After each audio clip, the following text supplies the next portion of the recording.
Hey everyone, and welcome to the All It Takes Is a Goal podcast, the best place in the entire world, including all of Canada, to learn how to build new thoughts, new actions, and new results.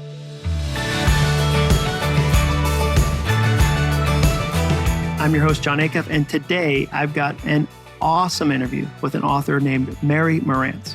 I was on her podcast a few weeks ago and immediately thought, oh, she's doing some amazing things with goals. I need to interview her. I think you're going to love this episode. But first, today's episode is sponsored by Metashare. Have you guys ever had buyer's remorse? You know, that feeling of intense regret because the thing you thought you just had to have was only something you used once or twice. For me, it was the time I bought a really expensive road bike because I thought I was going to get into cycling. I proceeded to hang it on the wall in my garage and feel ashamed for 6 months.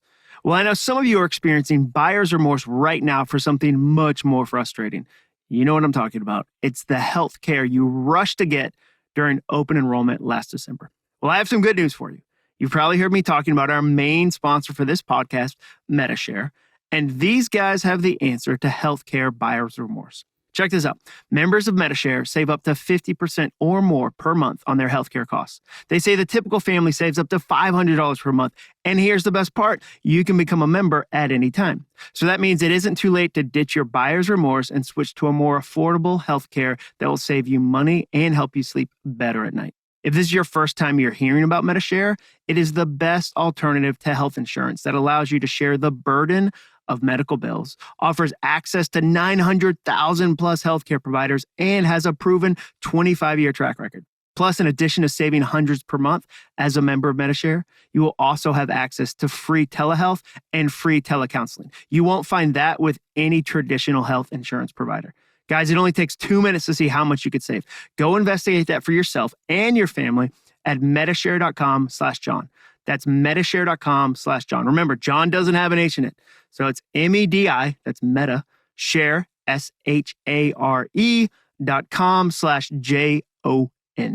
All right, here's Mary's bio. Let me go ahead and jump into this because it's amazing.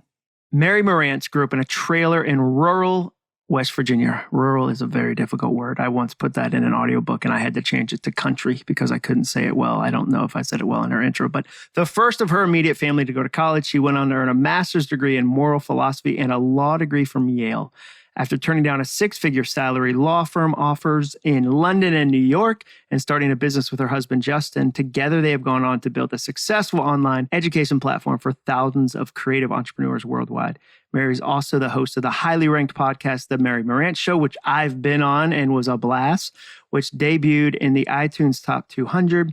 She and Justin live in an 1880s fixer-upper by the sea in New Haven, Connecticut. That sounds lovely. With their two very fluffy golden retrievers, Goodspeed and Atticus. Those actually sound like hipster kid names. I don't think those are dogs at all. And she's got a book that we're going to talk to her about today, amongst a bunch of other stuff, called Dirt. So join me in welcoming Mary Marantz to the podcast. Thanks for being here, Mary. And now all I'm doing is picturing my dog as hipsters, which is amazing. I feel like they'd wear little skinny jeans. People name their dogs Rusty. Like Goodspeed is a very elaborate dog name. Yeah, I want to tell you, because in Connecticut, where we live, there's an opera house called the Goodspeed Opera House. And most people say, oh, like the Goodspeed Opera House. It's actually Dr. Stanley Goodspeed from The Rock. Because Sean Connery says, I'm sure you're familiar with the etymology of your surname. Goodspeed, as in That's where it came from? You named from. your dog. Wow, that is a real... Has anyone ever gone, is this from The Rock? Has anyone ever met one person? Yeah. That person is a wizard. Yeah, that's right. We became instant friends. You would have to. Good for you. I take it back. It's from The Rock, which no one would accuse of being a hipster movie whatsoever. So I'm so glad you're here today. I think we're going to have a ton of fun. I've had the pleasure to be on your podcast. And it's always fun when you get to do each other's podcast because you get to form a relationship and you get to ask a bunch of questions and you get to be on the other side of it. So when I was on your podcast, I immediately said, okay, I want to have you on mine because I think this is the start of a fun conversation. Yeah. So I want to start with, imagine you're at a dinner party and someone says, Mary, what do you do? How would you answer that question? You know what's really, really interesting is I've just turned in the manuscript for my second book. And it starts off with this scenario. It's talking about the inciting incident, this Sharpie through the calendar, as my friend Hannah Brencher calls it, this before and after that sets off the action for the main character. And I said, trust me, if you are at a cocktail party among past champagne and miniature pigs in the blanket, you could say something like words are my friend. I write words. Sometimes people read them. Or you could wax poetic about the inciting incident. And so I think I would do that. I would wax poetic about this and the before and the after. And we're all on the precipice of our after. And then I would say, I write books for a living and sometimes people read them. No, so when you say you turned in a book, does that mean it got accepted or is this first draft? We're going on to copy editing. So we share a publisher as an umbrella publisher, Baker Publishing Group, and I actually have 5 books with them. So this is book 2 That's amazing. of 5. Yeah. That's amazing. So this is a big deal. Like when you get it's moved on to copy editing, like that's kind of, it's locked and loaded. You're going to, they'll probably edit out a lot of your vulgarity, a lot of swears, if I had to guess, knowing you. But that's awesome. Congratulations. Thank you. That's huge. There were cupcakes. I'm not going to lie. There were cupcakes. There should be. Like that is a big moment. It's a moment I've only had 7 times in my entire life. Like it's a big moment. So congratulations, which brings us to your first book or your memoir, Dirt, which I love the title. I've got a copy. And you go on this wild journey from West Virginia, a West Virginia trailer home, to Yale Law School. So what would you say are some of the hinge moments along that path? You just said inciting incidents. So the moments where you say, okay, and then the plot changed, and then the plot changed. Because most people don't assume, okay, trailer home in West Virginia, you end up at Yale Law School. Like some stuff has happened in between those two things. What were the moments that really changed things? I've thought about that question kind of in reverse. Like if you think about all the dominoes falling, like what was the first domino that would have possibly tipped over? And as far back as I can trace it, and I talk about this in Dirt, I was 4 years old, as these stories start, I was 4 years old. There's an interesting parallel narrative arc in Dirt between my dad's story and my story. We kind of flash between the two. And so my dad and I ended up growing up in the same yard because the trailer got put on the back half of my grandma's property. Goldie. We ended up going to the same tiny 5-room elementary school where like grades, 3rd and 4th had to be in the same room to have enough room. And we were going to the same Sunday school. We were on this very same trajectory. I always say, not much has changed in a generation on the mountain where I grew up. And he saw that playing out. And so he decided that he barely graduated high school and there wasn't a ton he could do in terms of education, but he knew that when he went to kindergarten, he had not been very well prepared for that. And he got a few questions wrong and got laughed at. And it burned into his brain as little 5-year-old him that he was stupid, that he was not cut out for anything to go to college or go to school, that he was just a, in his words, dumb old logger. And so at 4 years old, he started bringing these workbooks home from the grocery store on the racks next to the bubble yum. They were like very dot matrix, child of the 80s printing with like the picture of a kid, but it was made out of like ampersands and pound signs or whatever. And so the theory was you would get these workbooks for your child for whatever grade they were about to go into, and you could get them in reading or math. And that was the expectation. But I say J.R. Best was never big on expectations. And so he just kept bumping me up a grade after I finished them. So that between being 4 and 9 months later, when I started kindergarten, I was in a 6th grade reading and a 5th grade math. That is amazing to me. And I loved hearing that story in the book. I'm curious, he obviously had a moment that said, okay, I want you to be something more than I got to be. I'm sure that felt like a number of things, like a slingshot in some regards. There's pressure there too. Him believing in you and also believing in their opportunity. Like, what did that do for you? Yeah, I think what you just said there, John, is so important, is that there are two sides of this. There's somebody believed in you. Somebody said, you can go do anything you want to. You're going to have a different life than I did. That's a huge gift. I do believe that words have the power to speak life or death, but there is that whole shadow flip side. And we start to get into things like the Enneagram, of the mask you put on when you're little. You start to become aware of the world around you, and things tell you, oh, so that's what I need to be in order to be loved. And for me, that became, I'm like a 50-50 split between the achiever 3 and the individualist 4, which essentially means appropriate for your show.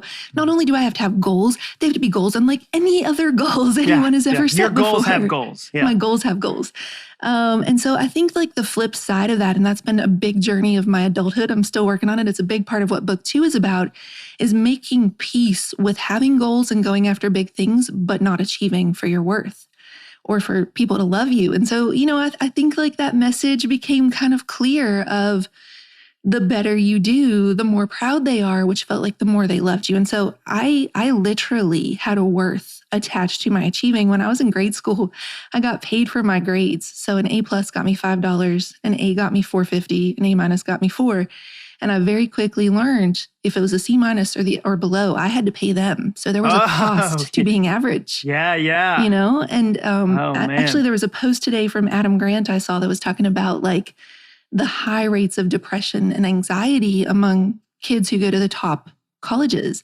And I left a comment and I was like, yeah, it's like that meme, where are all the gifted kids from grade school who are now the adults with anxiety? And I was like raising my hand over here. That's amazing. I wonder about that, how you kind of process that going forward as an adult, because I recently interviewed Greg McKeown, the author of Essentialism and Effortless, and his new book, Effortless, talks about having a like kind of a lower limit, like a bare minimum, and an upper limit. So his example was he wanted to start journaling. So he said a minimum, I'm going to write at least 1 sentence a day.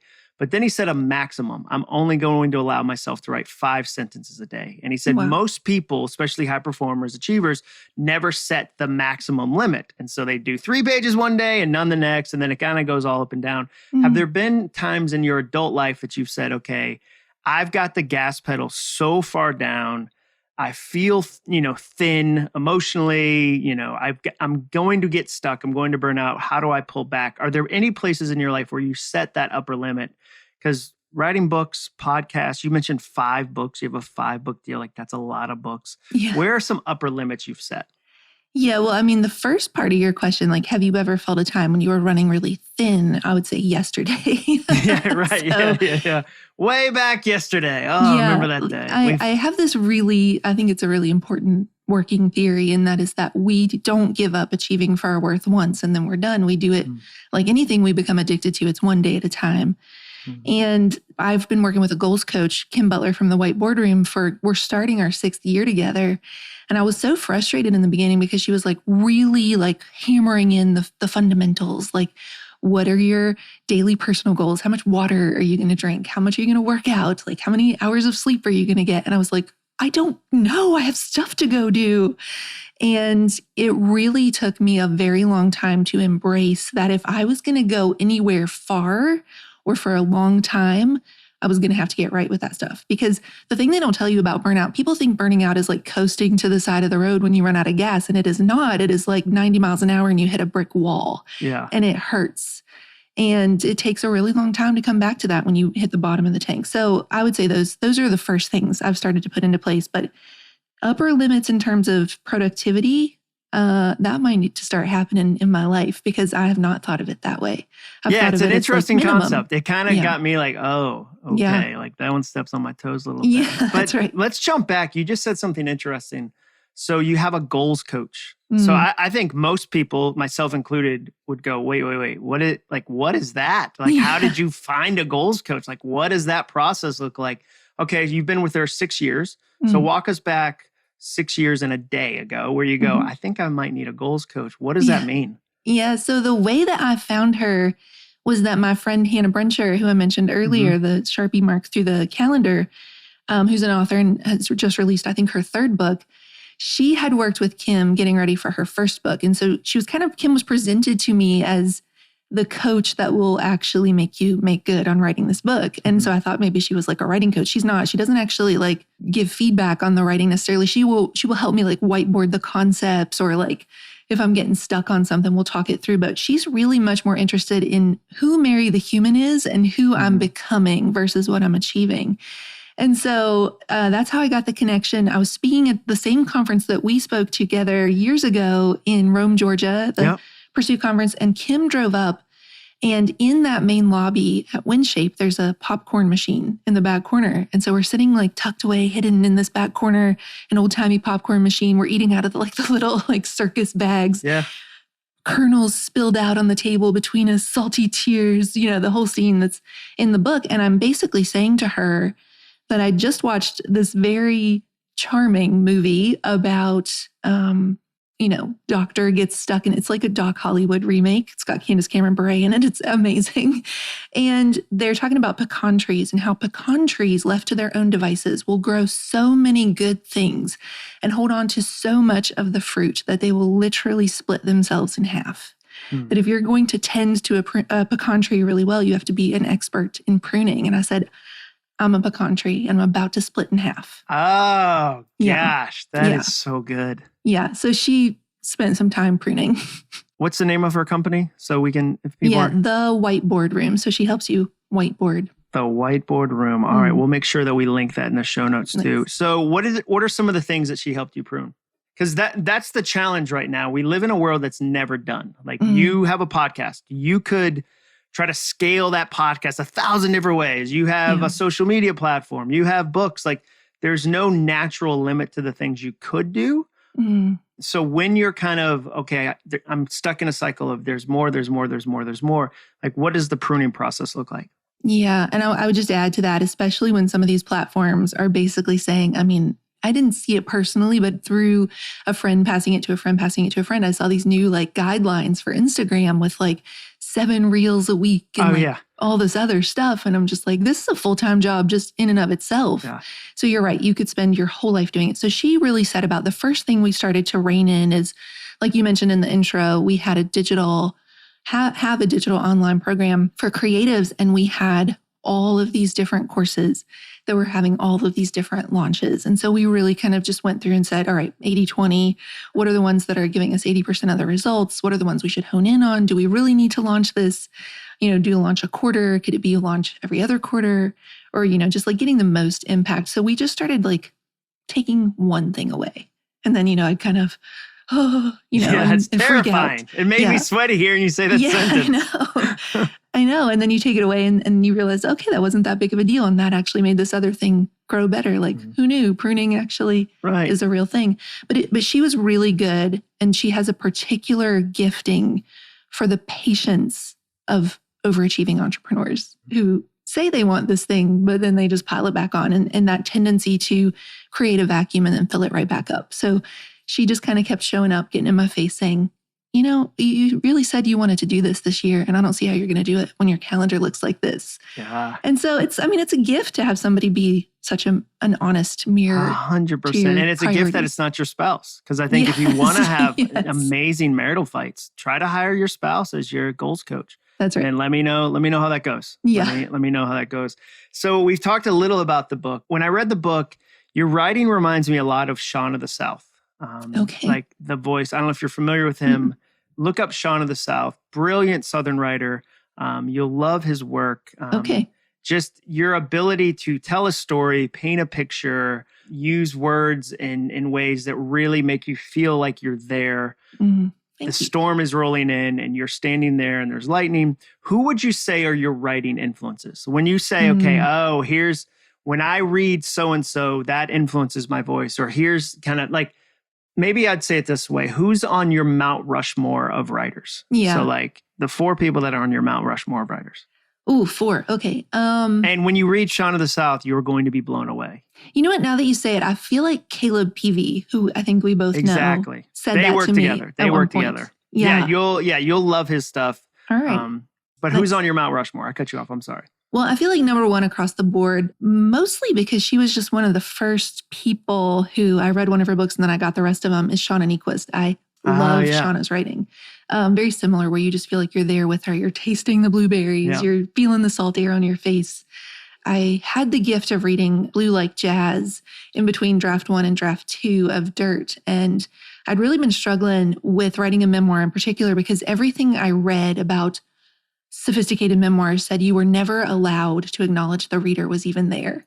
You just had to kind of tell your story. It is what it is. They take what they take. And I didn't want to necessarily like break the fourth wall to talk to them, but I did it, at least want to sort of think aloud for them of these are some things that I was processing or taking from that. And Blue Like Jazz did that. And I was like, oh, there's permission. You can do that. So that would be number 2. And I feel like Anne Lamott at the same time. So Anne Lamott, Bird by Bird, Blue Like Jazz were happening at the same time in my life. Number 4. Ooh, I think it's going to be Bill Bryson. Oh, yeah. Yeah. He was one of the first books that just made me like laugh out loud the whole time. So good. His Appalachian Trail, Notes from a Small Island. There was one called The Lost Continent. I think it was the first one I read where he's going around to small town America. Mm-hmm. Just brilliant. Just hilarious and brilliant. And I love that. Writing. That's a great Mount Rushmore. I can totally see that in your writing. So jumping into the book, on page 22, I'm going to read a quote from you to you, which sometimes is awkward when people do that, but I think it's a really great quote. You say, "So yes, I have known since I was little that one way or another, whatever else I had to do to make it happen, I would get out of that trailer and make a different life for myself."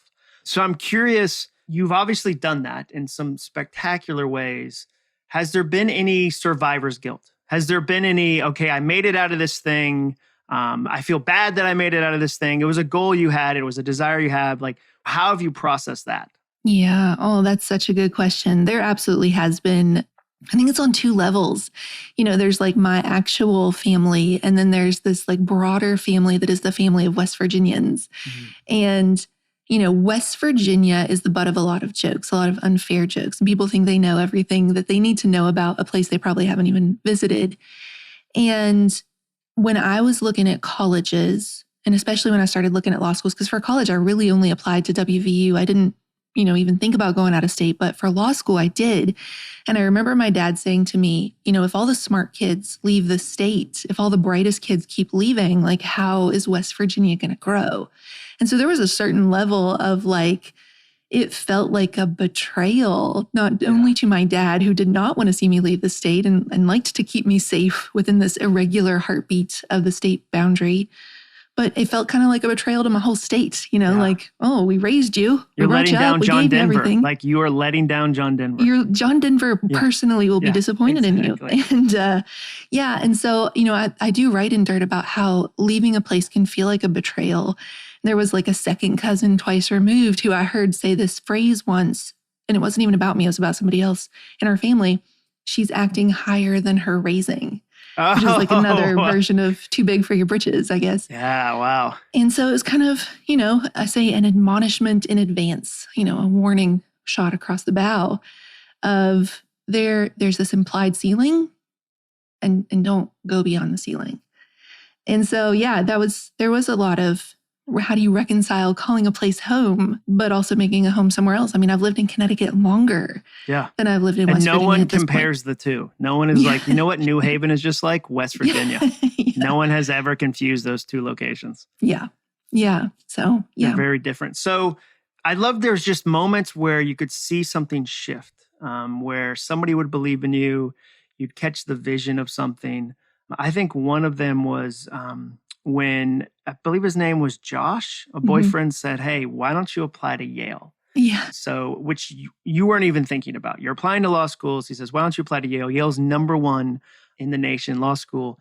And the way you find out is so beautiful for your family. It's so beautiful for your story. I love to watch like moments where somebody does really well on a singing show, or a talent show, and like, and it works, and they ring the golden buzzer or whatever. And it felt confetti. Like that. Like I wanted to cheer for you when I read that story. How did you find out that this impossible dream, you get into Yale Law School? How did you find that out? Yeah. So, what, like you mentioned to begin with, I honestly have tried really hard to remember, and I cannot figure it out if they did not have application fee waivers at the time, or we just didn't know about them, but we were spending $75 to $100 per application. Which you didn't have. Which we did not have. And, like you said, Yale's #1. I had also sent one to Harvard and Columbia. So that was like 1, 2, 3 at the time. And I'm just like looking at this, I call it like rich people math or something like that. Yeah. I'm like blanking on what I even call it in the book, but it was talking about like, you have to start playing the odds about reaching, but reaching not too high that it's a waste, but like also taking a chance on yourself. It's kind You're of like doing an playing ROI. ponies. You're constantly doing an ROI. Yeah, 100%. And we were, I'd done like a dozen applications at that point. I was out of money. I was out of, energy to do it. And my boyfriend at the time, Josh, we were in England together doing a master's. And he said he saw like the combination of grades and LSAT scores and all the other stuff in the story. And he said, what about Yale? And I was like, why don't you just set $100 on fire for all that's worth? Why don't you say the moon? Why don't I apply to the moon? Yeah. Like I hear SpaceX is going to have a law school at some point. Let's do that. So he actually paid the check and sent it in on my behalf, which is like, I mean, who has that happen in their life, And like the way that one person who we don't even like end up, we're friends still, but we don't even end up together, can completely change the trajectory of somebody else's life. And so we're in England circa 2002 with a little like, starts with a V. I can't even think what the company's called. Like the little cell phone that's like so classic UK. Or like with the Vox little or Vodafone. something. That's it. Vodafone. With the little like ringtone that's so signature. Anyway, and so circa 2002, transatlantic cell phone calls, surprisingly to no one, do not work so great. No, so they drop a lot. And we were in Cambridge where Josh was getting his master's. We're watching these swans in the River Cam. We're watching punters taking their first He's probably row, wearing falling into the water. like tweed with a little driver's cap. Elbow patches. Exactly. The swans are smoking pipes. It's Yeah. They're all reading C.S. Lewis. That's so good. Swans are so smart. Very regal, very regal. Yeah. And so, my dad calls, and my dad he'd like switched. He'd done like a 180 from like, don't apply to schools outside of the States to when we started getting a few acceptance letters. Georgetown had come in, Columbia had come in. He suddenly like had his sights set on Yale, and he kept asking me about it. Oh, has Yale or Harvard called yet? It's Yale or, I love that. So he goes from logger who wants you to stay in West Virginia to I want the best. And he wanted the best for you the whole time, obviously. Yeah. But I want the best for my girl, and Yale is the best, and my girl is the best, and let's go. Yeah. I think like it just took like, I think he was just afraid I'd be disappointed. I think he was like, maybe there was a part of him that was still holding on to like, they're all going to be no's. Yeah. So do what's safe, do what's a yes. And as soon as he was like, oh, this is working, like, let's go, And so he kept asking. And on that particular day, it was like the 20th time he'd asked. It was like May. I already had my housing, my financial aid at Columbia. I was going to New York, which I was not wild about, but that's another story. And he asked, and I was like, no, they're not going to call. Like, can we please stop asking about this? Like, can't we be happy with the results we had? And he just So you thought the door was shut? Closed. Okay. I mean, really, truly. Yeah. I had not heard anything. I hadn't even heard wait list. I hadn't heard yes. I hadn't heard no. I'd heard nothing. Like, for all I knew, it didn't even make it across the pond to them. And so, he says, he does this thing like, oh, is that a fact? That's a fact. That's a fact. And he basically said, because they called the house and talk to your Grandma Goldie. And if you read Dirt, Grandma Goldie is a powerhouse character. She's an all amazing in of herself. Character. And she was trying to like strong arm them into telling her, and they weren't allowed to because I was over 18. And so they had to tell me. And so for like 2 hours, this Yale law admissions woman is trying to connect with my cell phone across an ocean, and the call keeps dropping. And it was just like torture. And I keep trying to call her back, and she keeps trying to call me back. And she's not supposed to do this, but finally she was like, I can't get a hold of you. I think we were able to like find a landline or something like that. And she said, Mary, welcome to Yale Law School. And it was just like, I did not like stop shaking or sleep a wink that night, And it really was like, if there had been a golden buzzer confetti moment, I feel like that's how what it would felt. be like. And your storytelling's so good that it feels like that. And to go back to the kind of what your dad's thought about not wanting you to be disappointed. Let's fast forward to modern times. It's today. It's, you're going to launch something new. You're going to do something new that's brave. It's beyond what you're currently doing. And I think there's a lot of people that listen to this podcast that might go, okay, but if I hope in a big way, I can get hurt in a big way. So I'll mitigate my hurt by having smaller hope. How do you actively work against that? And sometimes it sounds like it's friends like a Josh that goes, hey, like we're going, like we're doing it. But how do you, looking forward at new big challenges, new big goals, new big whatevers, how do you put aside that part of you that goes, be careful. If you really dream, it'll cost you a lot. You'll get hurt. How do you deal with that?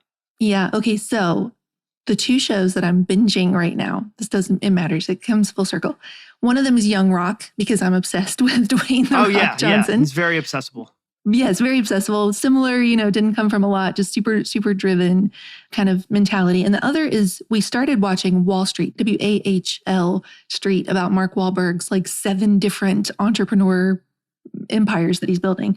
And then from that, we were so obsessed, we went back and started watching all the Wahlburgers.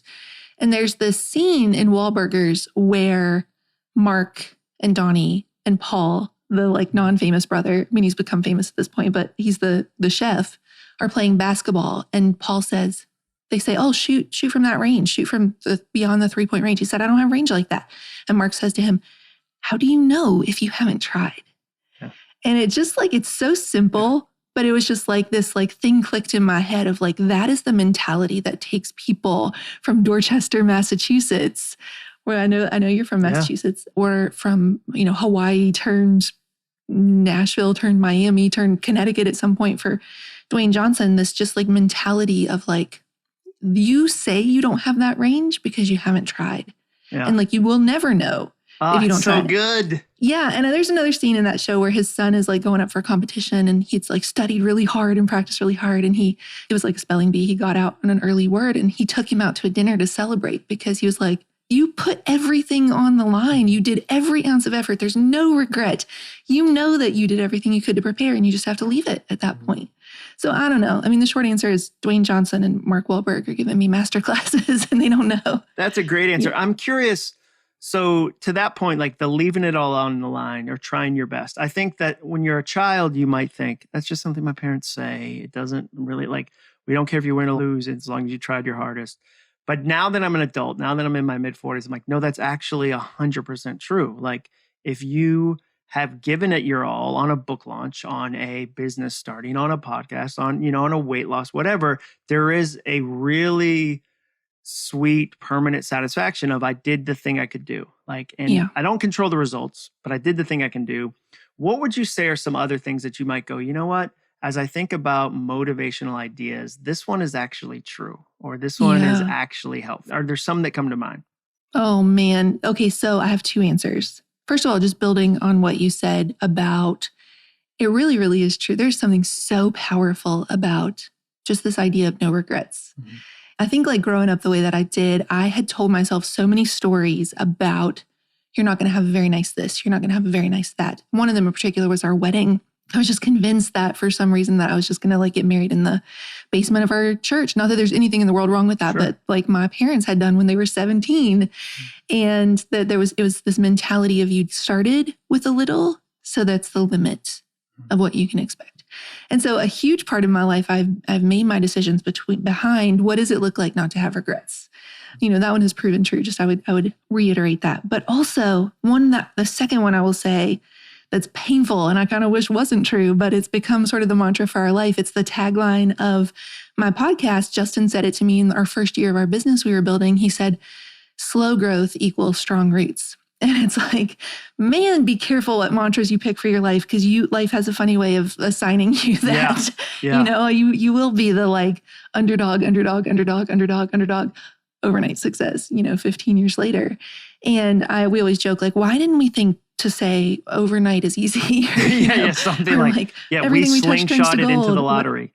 Yeah, that's right. So, but I mean, it is honestly true. It is this idea of you have to find a way to show up and be consistent even when nobody's clapping, well before anyone is clapping.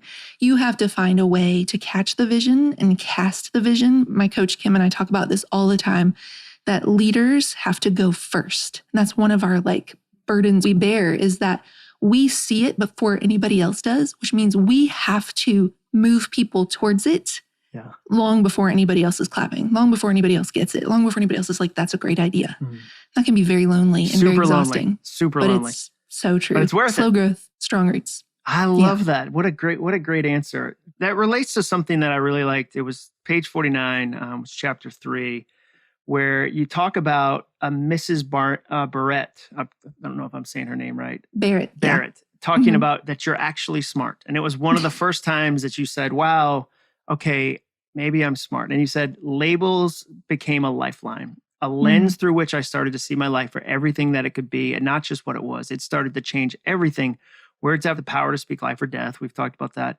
When they call you smart, you act smart. You play up or down to what is expected of you. So you encourage a ton of people, especially you work with a lot of photographers, just, one particular category. What are the words that you speak to somebody to help them get to the next level? Because I think a lot of people that listen to this podcast go, okay, I want to either start and try the thing, or I'm ready to, I've done the thing a little bit, but I want to go to the next level. What are the words you speak? Yeah, I think for me, knowing all of the time that you're going to spend in those obscurity moments, working when nobody's clapping, working when nobody's paying attention, working before people know your name. You talk about speaking with John Maxwell and like the line for him, the line for you. Knowing how much time people are going to spend being an entrepreneur, how hard that is, how lonely, and how many times you question yourselves.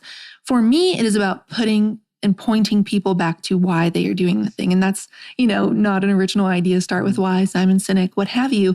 But with photographers in particular, I would always say, like, I'm going to be like the 4-year-old in your face right now. For everything you say, I'm going to say, but why? Mm-hmm. But why? And I'm not going to be satisfied till we've gone 7 layers deep and there is like an umbilical cord tethered to what you are doing with your life, tied back to a visceral moment in your life when something mattered to you. Mm-hmm. And so for me, we did wedding photography for 15 years. And, there's a photo of my grandparents, black and white, silver, 8x10, 4 corners of a frame.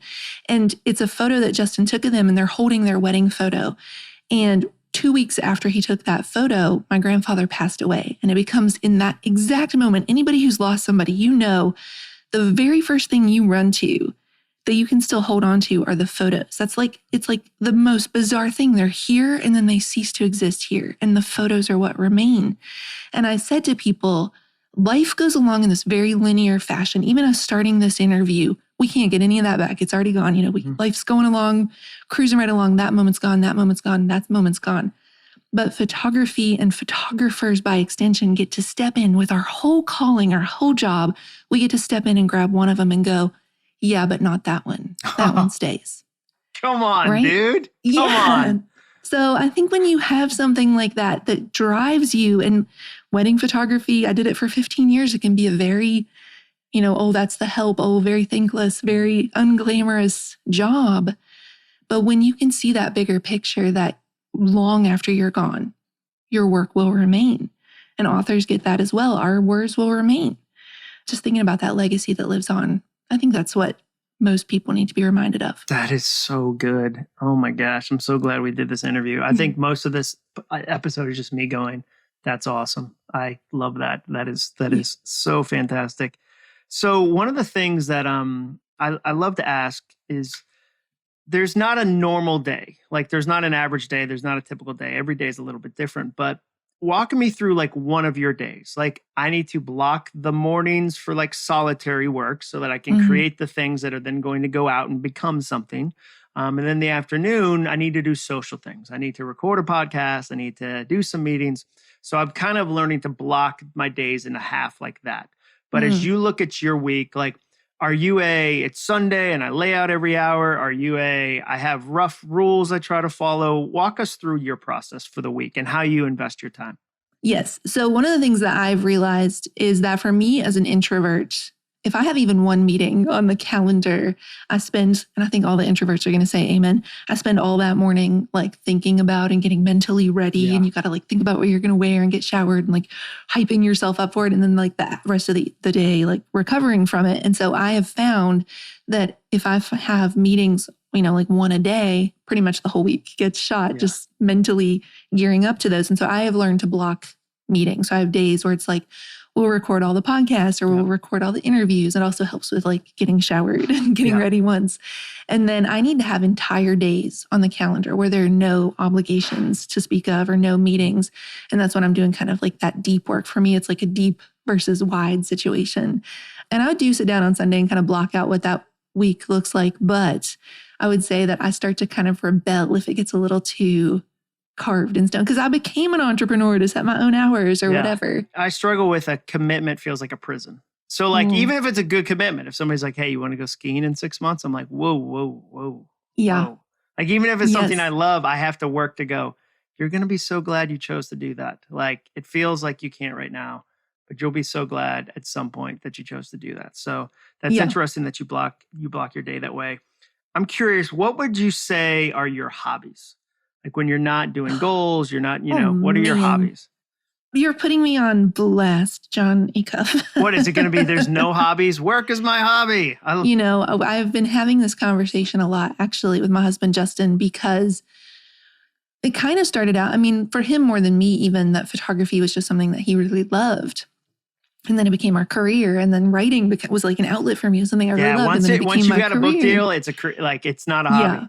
Yeah. I don't know. I know I love movies. I love movie nights. We always walk. We live, we have the seawall right outside our house. We walk right by the Long Island Sound. Oh, awesome. I don't know if walking can count. Walking 100% counts. Okay, I think one of the keys walking to hobbies is everything counts. Good. I don't know. I feel like, I don't know. He's maybe going to get into gardening. I kill everything. Yeah. So that we sit on our front porch a lot with cheese boards. I don't know if that's a hobby. That's a hobby too. Totally. Okay, good. I don't know. I need to work on it. I need to work on something, especially like my agent, Jenny, always says, if you work with your brain, Sabbath with your hands. And so, that's great. Or, rest with your hands. And so I like that. Yeah, that's good. Yeah. And I don't have 50 hobbies. So that wasn't a hobby judgment question where I'm like, that's weird. Mary doesn't have 100 hobbies. Like I'm whittling human. right after I get off this podcast to release the tension of the day. Like, no, I'm somebody who's not naturally good at hobbies. So I'm always curious about that. With a follow-up question, how do you celebrate? Like when something you crush, you get 1 million downloads of your podcast, whatever the thing is, you turn in the second draft of the book. How do you celebrate? You know what we've gotten in the habit of doing is we get those little La Marca splits of Prosecco that we have in stock. And there's some up in that cabinet and there's 1 or 2 always chilling in the refrigerator because they're just enough for a little glass each for Justin and I without, that champagne headache. This is all sugar or whatever. So it's just enough to celebrate, just enough bubbly. And then you don't have a whole bottle of champagne going flat in your refrigerator. So getting in the habit of celebrating has become very important to me because if left to my own devices, I'm very guilty of on to the next thing. Oh, I'm moving on. I don't even acknowledge that. No, we don't have time for cake. Let's go. No. But cupcakes and champagne. I like that a lot. It's definitely something when I talk to people on the podcast, it's a question that I'm always curious about because I think everybody's answer is a little different. What is your answer? So how do I celebrate? Well, I took the team out for a dinner the other night and that was a lot of fun. So I've got 4 people that I get to work with in town. And so we did that and I had a big cake. So we had a big cake too. So I'm learning to do it. It's not something I'm naturally good at because sometimes I think if I celebrate, the thing will fall apart and I don't have time. I got to keep moving and so I'm learning to go no, this is good. Let's admit it's good. It's okay to be excited about it. So it's not, it's a work in progress. I'd say a lot of the questions I ask are personal questions is what is she doing that maybe I could do? I wrote down Kim at the whiteboard. I'm I'm going to look up Kim. Oh, yes. You should absolutely check out Kim in the whiteboard room. She's amazing. That sounds amazing. Fantastic. This has been a blast. I want to end it with one last question. So you've got a ton of resources for entrepreneurs. Your website is really, really fun. And I'm curious, what do you think are some of the biggest mistakes entrepreneurs make? You've worked with thousands of entrepreneurs. What do you feel like are the mistakes that entrepreneurs tend to make? Yeah, I feel like the 2 that are really coming to mind right now is one is not looking at the data. And as an achiever and as I just like to go do the things and make things happen. I have for many, many, many years considered data the enemy because data tells me I'm failing. Yeah. Data tells me it's not working. Yeah. Data tells me you're falling short or this could be better. You could have done more. Oh, and it's painful. But for a lot of the entrepreneurs we've coached, I'll say to them, what are your costs on that? And they don't know. Or, what's the markup on that? Oh, that's a really good question. I've never thought of it that way. I'm what are you talking about? You haven't thought of it that way. We've got to know the numbers. And then I'm oh, right. I also ignore data. So I get it. So, making friends with the data, not taking the data personally. It's not judging you. It's not saying you are a failure. It's just giving you an honest reflection of what's working. And I would say probably the other one is not going into it with a mind to scale, not going into it with a mind for how this could ever happen without you there. And I just actually, somebody else who I've just added to my team, Dahlia, her whole specialty is she calls herself an integrator. She's a system specialist. And so she's coming in. She just did a whole system for the podcast, start to finish, of how does this happen if all Mary does is show up and record? Oh, that is good, Mary. Yeah, come on. It's amazing. Yeah. It's amazing. And it's not at all how my brain naturally works. Yeah. So I would say if you are not that person, find that person. Oh. And Dahlia is my person. That is awesome. An integrator. I love that. I'm writing that down. Okay, this is the other last question because I said the last one was the last question. So how would you, and this is completely unrelated, but I just love the way your mind works. How would you say no to somebody who asked you to go to coffee that you didn't want to go to coffee to? Like I'm saying, like you run into them, you know you don't have the time, like your friendship circle feels really full, and they say, hey, we should get coffee sometime. Somebody said no to me in a really elaborate way. And I was like, oh, I wonder how, like now I'm curious, what's the best way to do that? Yeah. Oh, that's a really good question. Is this somebody who wants to be friends or somebody who wants to pick your brain? Oh, somebody wants to pick my brain. Forget. I got answers for that. I'm saying like this is somebody in New Haven that you might see again that goes, hey, let's grab coffee. And they maybe they even take out their phone and they're like, let's grab coffee without a phone is like, that's fictional. If somebody doesn't take out their pocket calendar, they don't want to have coffee with you because I don't know the answer. And sometimes I'll think, well, give me your email address because then I can tell them no via email versus like right to their face. Like, So what would you do in that? What do you do in that situation? Oh, you know what's interesting? First of all, it's a great question and it's a hard question. Yeah, it's not easy. That's a real hard, tough one at the end. I saved a doozy. I know you really did. I feel like maybe like the old me. Okay, so I don't know if you're going to love this answer. So I'm going to talk it through. We're going to see what happens. I feel like the old me would have probably done something like, oh yeah, like getting ready to page the second book. So life's a little crazy, but like, let's find a time, and it would have then just fallen off. Like you talked about, it's not real. But honestly, going back to my earlier answer, just really paying attention to what people do that seems a little counterintuitive that become very successful. On the show, The Wahlburgers and also Wall Street, you see regular scenes of them like Mark sitting there. He's a lefty, signing over and over and over again. Or like going and staying till the very last guest or, fan gets a selfie.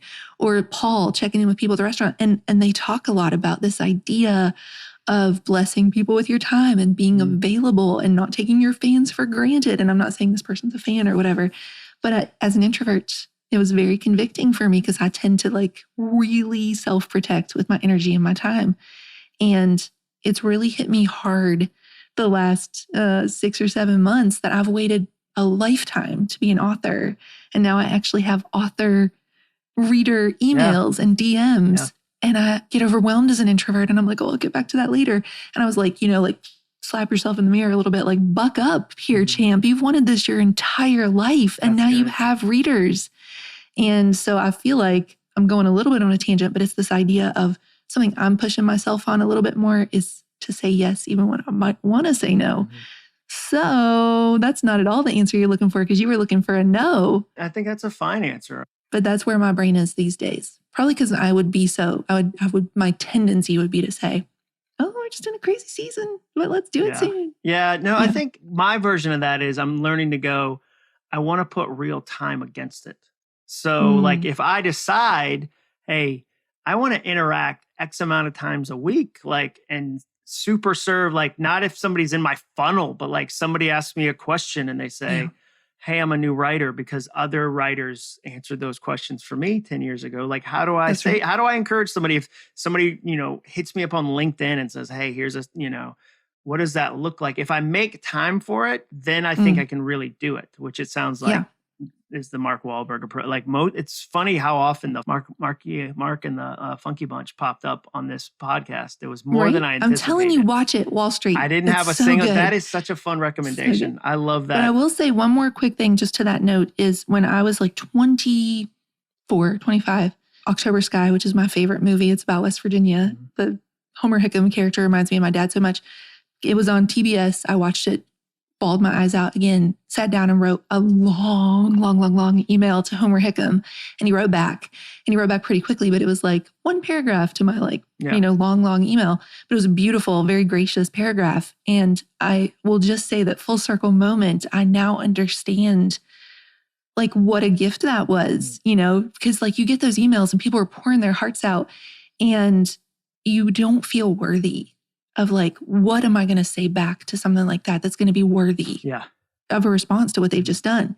And so for him to like not get overwhelmed and just close it and not get back to me, but actually say something, it means the world to me. So that's also driving my buck up and pull it together. I love it. I love it. And yeah, Stephen Pressfield did that for me 10 years ago. I remember where I was when I got the email back. I asked him to endorse a book and he wrote the kindest email back that essentially said, whatever else you're doing right now, quit and be a writer. And and I've still got it and I printed it out. And so, I completely, and it was a couple sentences and he ended up endorsing the book and it was amazing. So I love hearing your version of that story. So last question, where can people find out more? I've mentioned the book Dirt. It's fantastic. It's such a beautiful memoir. It's really, really fun. It's really, really honest. We didn't even touch on how amazing the photos are in it. I think that's a whole other side of you, that the photo journey through it is so personal and so perfectly timed. It's not like there's a clump of photos in the middle of the book and you're like, how do these interact? Right. Like every photo tells an additional story. But in addition to checking out the book anywhere books are sold, where else can people find out about you? Yeah. So if you want to read a free chapter, we have that on thebookdirt.com, thebookdirt.com. It is a little book that called Dirt, inspired from the dirt and mud on my dad's work boots. And you can also check out MaryMarantz.com. That's a central hub that links out to the Mary Marantz Show, the Book Dirt, all the other things we have going on the blog. You can check out John's episode on the Mary Marantz Show that's out. That was amazing. And at Mary Marantz on all the socials. Awesome. Well, this was a blast. I knew it was going to be. There were so many moments today in the interview where I just had to stop and go, oh, that's amazing. That is so good. Like that's always my wife calls it foyer ideas, like ideas that if you came over to my house, I wouldn't let you pass the foyer before I was telling you about them. And there were some foyer ideas in this episode that I just couldn't do anything but go, oh, come on. That is amazing. So thank you for sharing that. That's awesome. And we didn't even get into Bill and Ted this time. No, we didn't even go on to that. And our episode was a blast. So I knew this one would be super fun. You're absolutely killing it. I think you're going to inspire a ton of people. And everybody listening, go check out Dirt. I think you'll find it really encouraging. The scene alone where she finds out about Yale, to me, is worth the price of the book, but it's a whole journey about believing in yourself and people that come around you to believe in yourself. So highly recommend. Mary, thanks for joining us today. Yay, thanks so much for having me.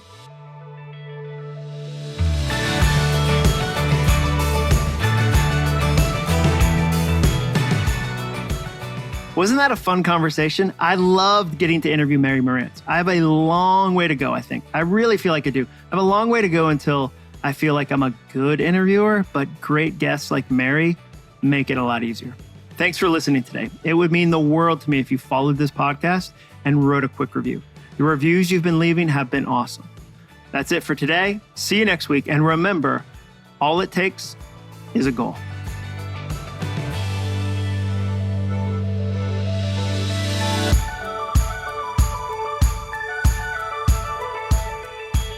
This episode of the podcast was brought to you by Metashare.